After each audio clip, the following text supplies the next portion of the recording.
किसी ने बड़े कमाल की बात कही है कि अपॉर्चुनिटी हर सुबह आपका दरवाजा खटखटाएगी, लेकिन यदि आप सोते रह गए तो वो धीरे से निकल जाएगी।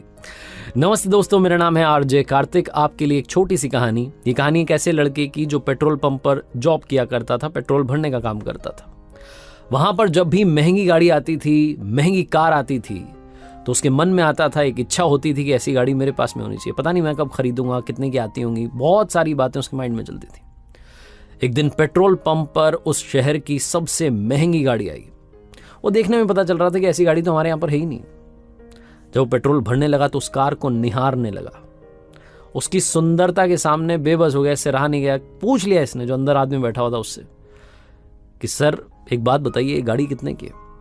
जो कार का मालिक था उसने बोला कि 80 लाख की गाड़ी है।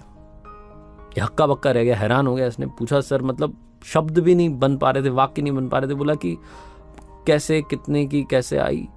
जो अंदर बैठा हुआ था उसने बोला कि कैसे आई? बिजनेसमैन हूं भाई, बिजनेस कर रहा हूं, धीरे धीरे मेहनत करके यहां तक पहुंचा और आज मैंने ये गाड़ी खरीदी है और तुम भी खरीद सकते हो। उसने अपने वॉलेट में से एक विजिटिंग कार्ड निकाला और इस लड़के को दे दिया। बोला कि काम करना, इस पर एक नंबर है, मेरा नंबर है, मुझे कॉल करना, मैं तुम्हें यहां तक पहुंचाऊंगा, बस मुझे कॉल लगाना, फिर सारी बात करेंगे, अभी मैं जल्दी में हूं। ये बोल करके वो निकल गया। इस लड़के के पास में विजिटिंग कार्ड आ चुका था, उस पर नंबर लिखा था उस आदमी का जो इसे बड़ा आदमी बनाने वाला था। लेकिन इसके दिमाग में चलने लगा कि ऐसे थोड़ा ना कोई बड़ा आदमी बन जाता है। पता नहीं क्या गलत काम करवाएगा, गलत धंधे करता हुआ, पता नहीं क्या करता हुआ, मेरी जिंदगी तबाह हो जाएगी, ये वो पता नहीं क्या सोचता रहा। 4-5 घंटे तक, जब तक इसकी ड्यूटी वहां पूरी नहीं हुई, तब तक ये यही उधेड़-बुन में लगा रहा कि कॉल करूं कि ना करूं, क्या करना चाहिए। फाइनली जब इसका घर जाने का टाइम हुआ तो पेट्रोल पंप पर जो डस्टबिन रखा था उसके पास गया, विजिटिंग कार्ड फाड़ करके वहां पर फेंक दिया और वहां से चल दिया हल्के मन से कि चलो बढ़िया रहा, लालच के चक्कर में नहीं आया, अपनी आम जिंदगी अपने को ऐसे ही जीना है, मस्त रहना है। इसी खुशी में घर चला गया।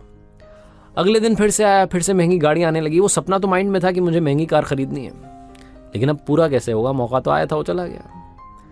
इसने समझ लिया कि अपने बस की बात नहीं, अपन छोड़ो, अपन मस्त रहो, यहाँ पे नौकरी करने। 2 साल, 3 साल, 4 साल, 5 साल बाद में उस पेट्रोल पंप पर वैसी ही एक और महंगी गाड़ी आई, लेकिन उस महंगी कार में अब की बार दूसरा आदमी बैठा था जिसने कहा भैया पेट्रोल भर दो। कोइंसिडेंटली यही था जो पेट्रोल भरने वाला लड़का था। इसने पेट्रोल भरा। पेट्रोल भरने के बाद में आदमी जब पैसे देने लगा तो फिर से ये वाक्य नहीं बना पा रहा था, इसके शब्द नहीं आ पा रहे थे। इसने वही पूछा कि कैसे, गाड़ी, क्यों, क्या? जो अंदर बैठा था हंसने लगा। उसने बोला, भाई भूल गए क्या? यहीं पर ही तो झाड़ू लगाने का काम करता था। 5 साल पहले ऐसी ही गाड़ी आई थी जो आपको एक विजिटिंग कार्ड दे करके गया था आदमी, उस पर नंबर लिखा था, आपने उसके टुकड़े करके डस्टबिन में डाल दिया था। मैंने बड़ी मुश्किल से टुकड़ों को जोड़ा, उस नंबर को मिलाया, बात की, उन सर से मिलने गया। उन्होंने मुझे बिजनेस करना सिखाया। पहले तो ऐसे एम्प्लॉय के तौर पे मुझे रखा, फिर लीडर बनाया, टीम लीडर, ये वो। धीरे धीरे मेरी स्किल से इतने इम्प्रेस हुए कि मुझे आज बड़ा प्रमोशन मिल गया है। और अभी 2 महीने पहले मैंने ये गाड़ी खरीदी है, कि वही 80 लाख वाली गाड़ी। आपने वो सपना देखा था, मैंने वो सपना पूरा कर लिया। पता नहीं आपने क्या सोच करके वो डस्टबिन में वो विजिटिंग कार्ड के टुकड़े करके फेंक दिए। मैं तो इसी मौके के इंतजार में था। वो नंबर मेरे हाथ लग गया, मैंने कॉल कर लिया और ये काम हो गया। ये बोल करके वो हंसता हुआ मुस्कुराता हुआ निकल गया।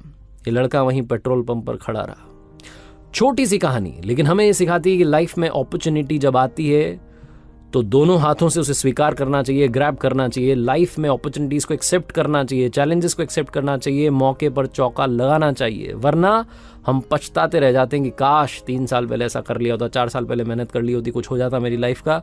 बाद में सिर्फ पछताने के अलावा हमें कुछ नहीं मिलता है।